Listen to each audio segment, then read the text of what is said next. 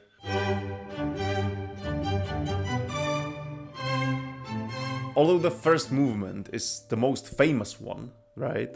The whole serenade is a masterpiece. And G in general belongs to Mozart in my opinion, because for G minor I have picked his symphony number 40.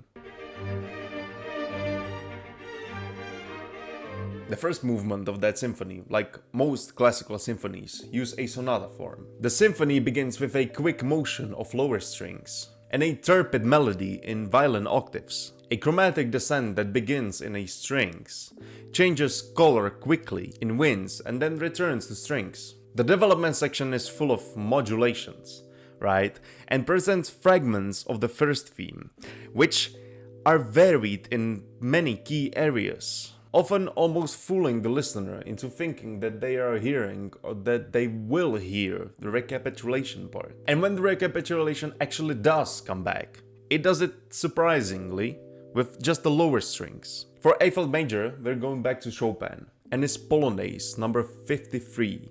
It's actually nicknamed Heroic.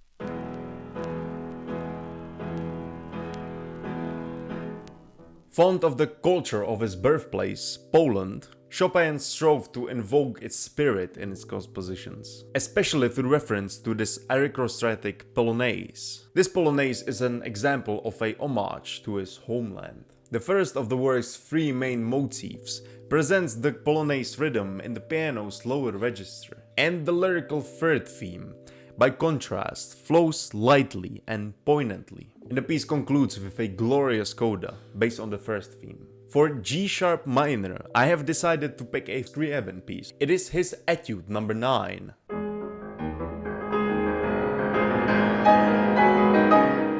It is so electric, so energetic piece of piano work. Very virtuosic as well, with its huge leaps in the left hand that also happen to be in octaves. Once for the virtuosic part, secondly for the trademark melancholy created in this music. G sharp minor is a really obscure key, where there aren't any really popular pieces. But this one, in my opinion, is really worth the shot, so go listen to it. I'm really sorry for not getting this list as much varied as possible, right? But I do have to name yet another one of Beethoven's symphonies. Because, they are one of the best musical pieces ever put to paper. Symphony number 7 in A major.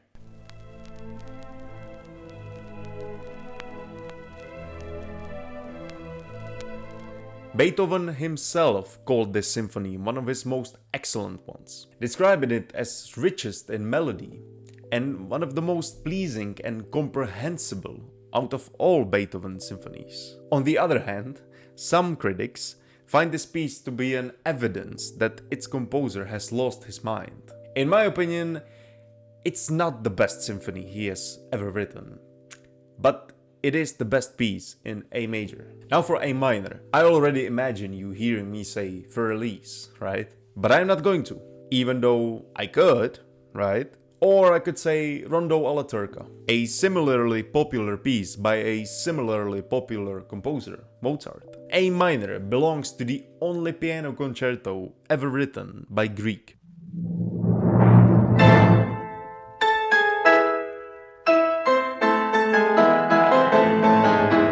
Opening is really nice, with this timpani roll that leads to a flourish of short but really forceful piano chords, and rich in folk music spirit of the composer's homeland, which is the very reason of its beauty and appeal. I am so sorry, but I can make a case for why I am picking yet another Beethoven symphony, because his symphony number 4 in B flat major is criminally underrated.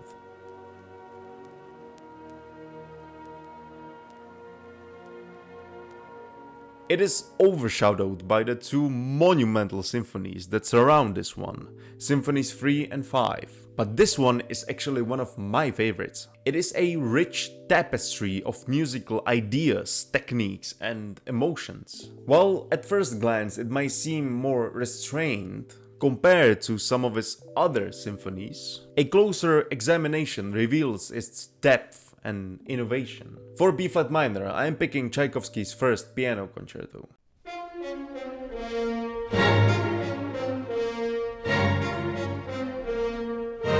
It's kind of famous for one reason, and that is that Tchaikovsky's desired pianist, Nikolai Rubinstein, criticized the piece. Rubinstein later withdrew these criticisms, and he became a fervent champion of the work. It is one of the most popular Tchaikovsky's compositions, and among the best of known piano concerti, and I think it rightfully deserves to be labeled as the best piece in B-flat minor. The best piece of music in B major is, in my opinion, Brahms's Piano Trio No. 1.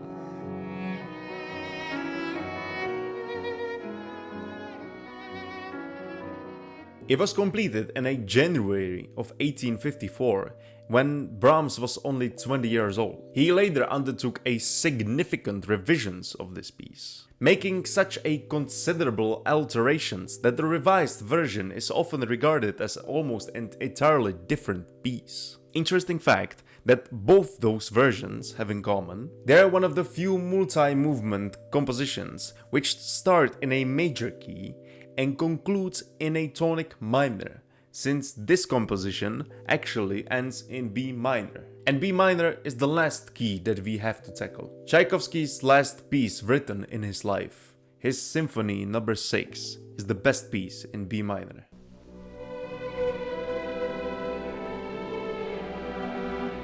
There are many rumors surrounding the composer's death, and also many rumors surrounding this piece as a suicide note. What is not a rumor is that this music is just out of this world. It is sad, it is melancholic, it is everything you want in a piece of music. Tchaikovsky himself said that he is very fond of it before he passed. And that is our list. I thank you so much for watching, and I'll see you next time.